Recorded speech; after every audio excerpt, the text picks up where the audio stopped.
Closest Neighbors is a webcomic/doujin that began in late 2018 and finished in August of 2019. Although I think throwing this story under the title of hentai doujin would be a disservice to God himself. Closest Neighbors is an experience, a journey perhaps, that just happens to have some very well-made hentai mixed in. Now of course I understand if you don't believe me yet, but trust me that when I say that this thing's an experience, I mean it. So where to begin? Let's start with the art. One of the first things I noticed when I originally began reading this was the visuals. Now, I'm not an artist by far, but I can appreciate the work that goes into each panel of each of the 52 chapters of this doujin. Honestly, I could recommend it solely based on the art, let alone combined with its amazing story. The best example I could give to you to highlight my point would be the character design. It's insane how the artist,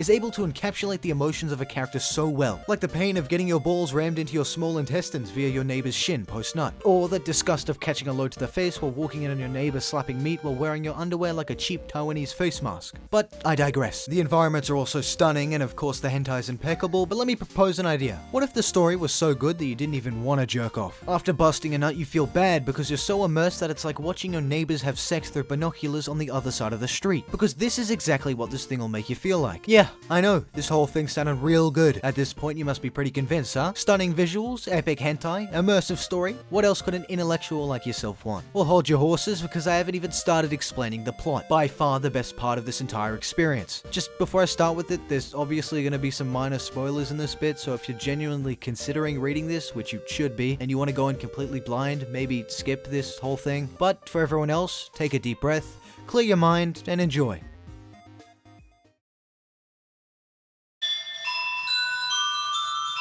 Closest Neighbors isn't exactly your average romance. It follows the life of Theo, a polite 30-year-old man with a big heart and an even bigger dick, depending on which website you read it from, because for some reason they like to redraw his dick bigger or smaller. From childhood, Theo had lived as next-door neighbors to a family of 3 sisters. June, the youngest, just having turned 20, who has a very laid-back personality, May, 24, a caring but hot-headed tsundere, and April, the oldest, being 38. When the other two were still kids and April was barely out of high school, their father had passed. Therefore, April was forced to take up a parental role with her 2 younger sisters. Theo had idolized April, his feelings developing for her since he was still a kid, and after the passing of her father, he saw just how strong-willed April was, and although being years younger than her, he had been compelled to finally exposing his hidden feelings to her. Unfortunately for Theo, he never got the chance. Not long after this, she had fallen in love with a man she met at work, even having a child with him, named Max. The man was forced to move countries due to his work, and April had decided to stay back at the house to help with her sisters, which is where our story starts.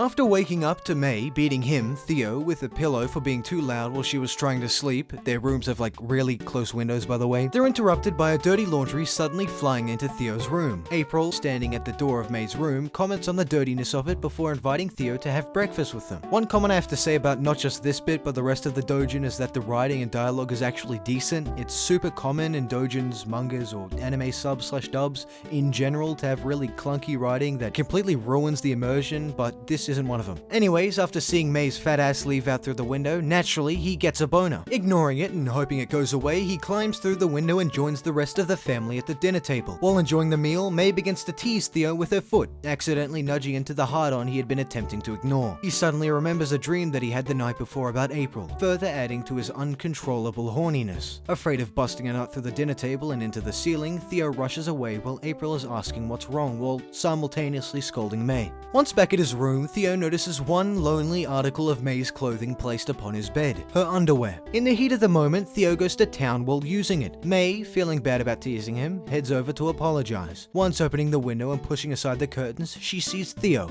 completely naked, hand on dick, with their underwear strung over his face. In that exact moment, Theo cooms from shock, sending a fire hose pressure nut directly at May's face. Before either can react, April's footsteps can be heard approaching the room. Thinking quick, he yanks May through the window and under the sheets. Once April sees that she isn't there and leaves, Theo begins to profusely apologize before May sends her shin at an intense velocity directly into Theo's dick and balls. After rolling on the ground for a bit, he continues to apologize. May then stating that a simple apology can't fix the mental trauma she experienced merely moments ago. She then reminds him that he's now half an hour late to work. Theo then rushes off and May returns to her room. Once all alone, we learn something vital about May.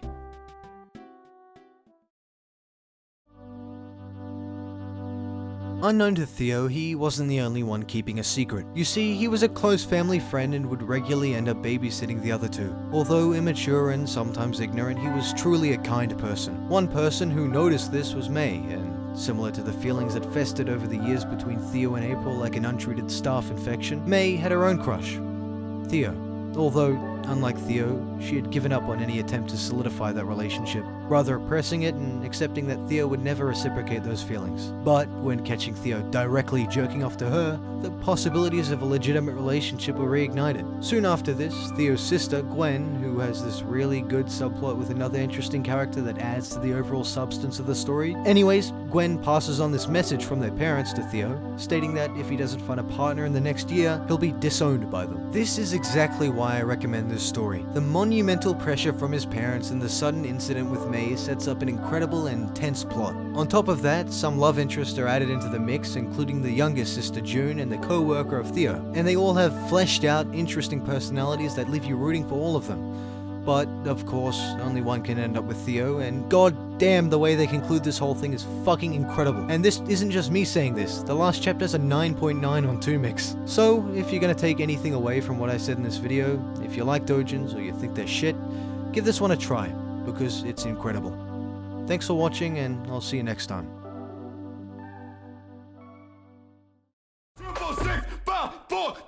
Atomic penetration, rapid fire through your skull. I shot it on when taking it back to the days of trying to lose control. Swerving in a blaze of fire, racing through my bones. Oh shit, I'm feeling it.